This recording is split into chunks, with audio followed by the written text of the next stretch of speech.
hầu như là 90 mấy % những cái bệnh răng miệng của mình có cái gốc rễ nó nằm ở cái màng sinh học này. Thì trong cái màng sinh học á, là nó có hơn 700.000 cái loại cái chủng vi khuẩn. Cái màng sinh học này nó sẽ tạo thành liên tục luôn, lúc nào cũng có nó hết. Ngay cả mới đánh răng không nó là ngay lập tức tạo thành. Cho nên đó là lý do tại sao chúng ta phải khuyên bệnh nhân là chải răng ít nhất một ngày 2 lần.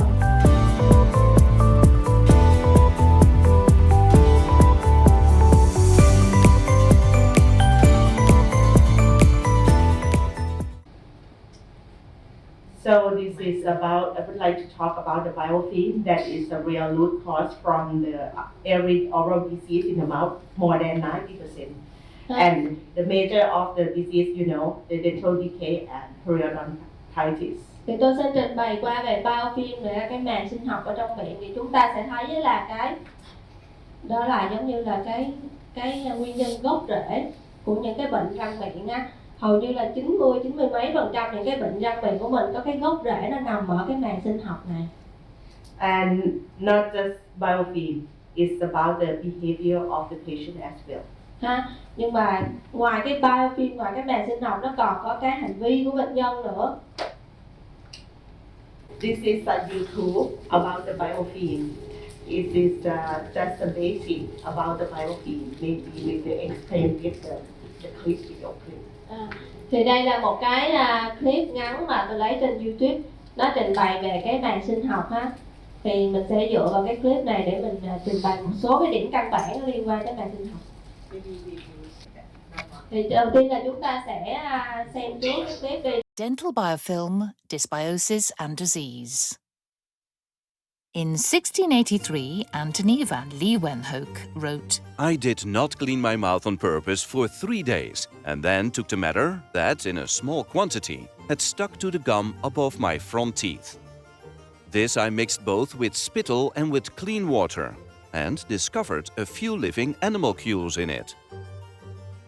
This was the first observation of bacteria, but it wasn't until 1890 that bacteria were implicated in dental diseases. Let's take a look around the mouth. No matter what you do, there will still be plenty of bacteria in the mouth, and that's fine. In fact, you can't and shouldn't have a bacteria-free oral cavity. Good oral health is about controlling the bacteria that are present in dental plaque. What is dental plaque? Dental plaque is one type of biofilm. These sticky communities of bacteria can be found almost anywhere in nature where liquid meets a solid surface. When bacteria colonize in a biofilm, it makes them far more resistant to the external environment. About 700 different species are found in the human oral microbiome, and within any given person, there are 200 to 300 species present. The quantity of bacteria found in a person's mouth can be in the billions, which, if lined up end to end, would span more than a mile.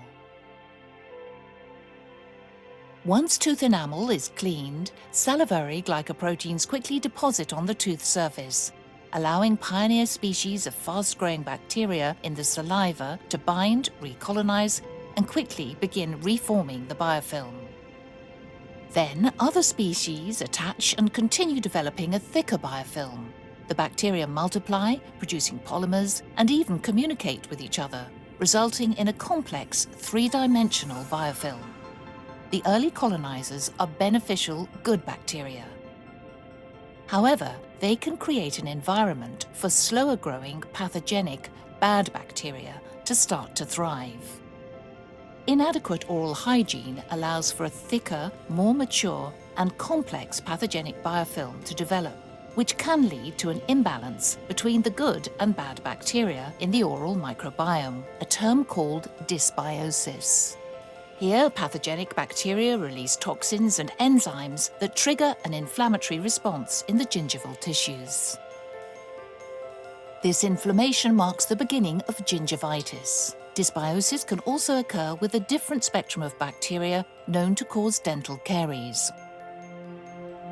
According to the World Health Organization, most children have gingivitis, as do a large majority of adults. If untreated, gingivitis can progress to periodontitis. Severe periodontitis is the 6th most prevalent medical condition worldwide. In most countries, dental caries affect 60 to 90% of school children. If you turn around, you will see the posterior of the mouth. Many of the bad bacteria also cause oral malodor by colonizing the difficult-to-reach posterior third of the tongue, which is the primary source of oral malodor. Turning back toward the front of the mouth, let's examine the effects of evidence-based daily oral hygiene. Brushing removes plaque on the tooth surface. Cleaning between the teeth further removes plaque missed by brushing. Rinsing as directed with an effective mouthwash can target hard-to-reach areas of the mouth. This daily routine will help maintain a healthy oral biofilm and help prevent dysbiosis and disease. Make sure to use safe and effective products that have received endorsements from leading dental associations. Okay, this is the basic knowledge about the biofilm. Đây là một cái kiến thức cơ bản về cái màng sinh học. Is talking the YouTube is talking about the basic of the biofilm. The biofilm is more than 700 species in the mouth. Thì trong cái màng sinh học á, là nó có hơn 700.000 cái loài cái chủng vi khuẩn.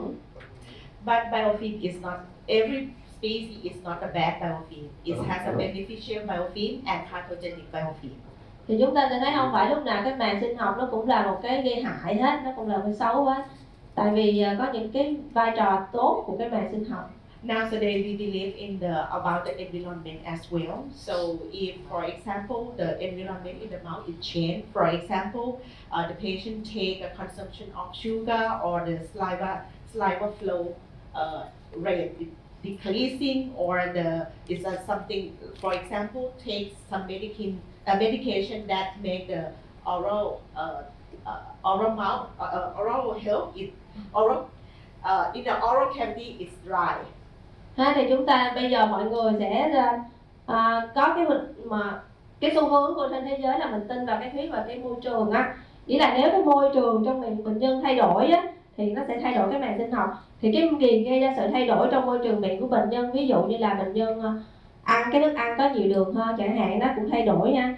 Rồi bệnh nhân dùng một số loại thuốc, nó cũng thay đổi môi trường miệng.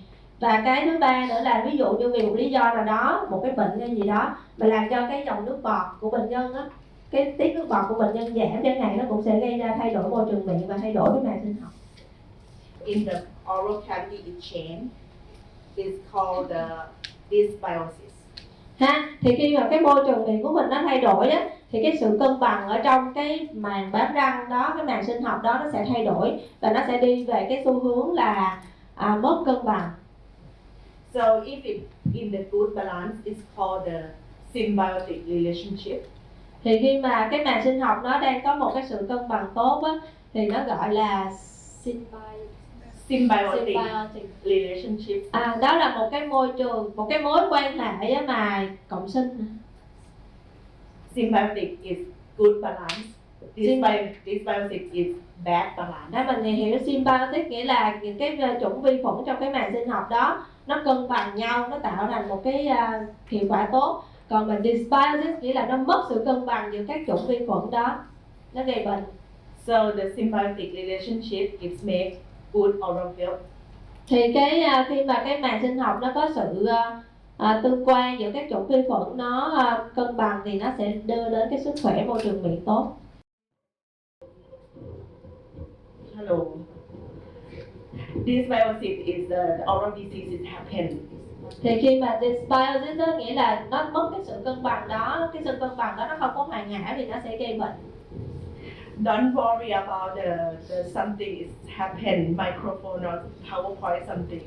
I have a personal power. Every time that I present, whatever PowerPoint or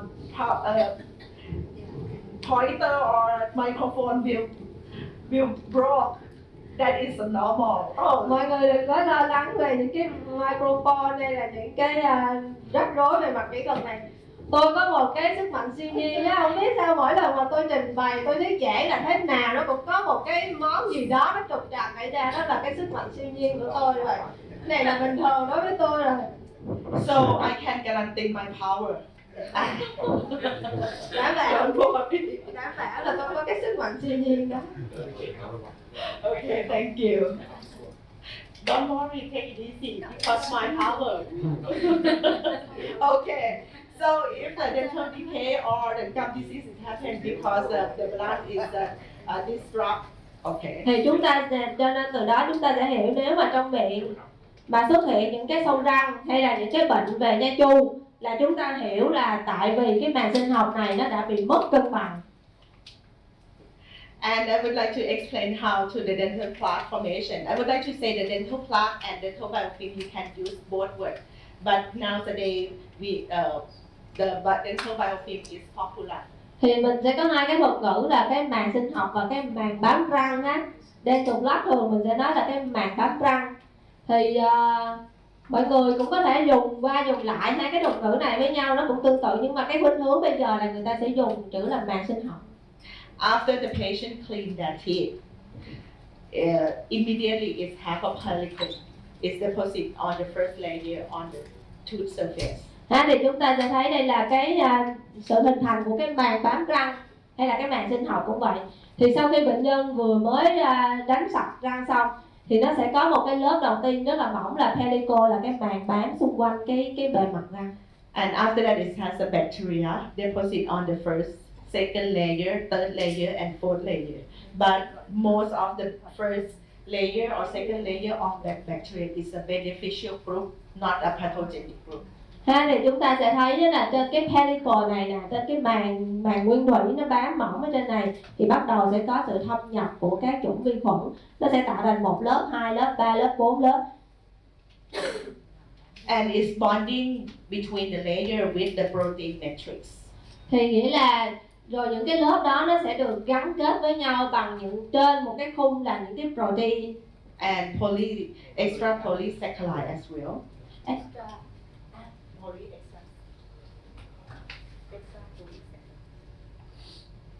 extra polysaccharide là những cái gì ta? Mọi người có hiểu? Polysaccharide mà tức là trên cái màng đó nó sẽ có protein và những cái polysaccharide nha.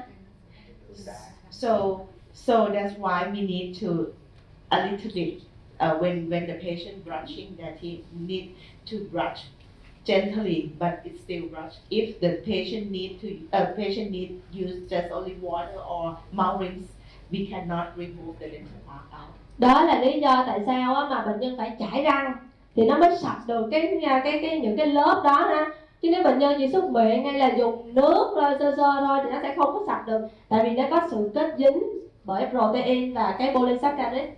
And that's why we need to recommend the patient to brush their teeth at least 2 times per day, morning and before bedtime, because the plaque formation or biofilm formation is happening all the time, even immediately after cleaning the tooth. Thì tại vì chúng ta phải hiểu là cái màng sinh học này nó sẽ tạo thành liên tục luôn, lúc nào cũng có nó hết. Ngay cả mới đánh răng xong nó là ngay lập tức tạo thành. Cho nên đó là lý do tại sao chúng ta phải khuyên bệnh nhân là chải răng ít nhất một ngày 2 lần, buổi sáng và trước khi đi ngủ ha. Phải chải răng nha, chứ không có súc miệng hay là dùng nước gì được. Okay, in some paper from England is a research about how long that the people or the human should be brush their teeth.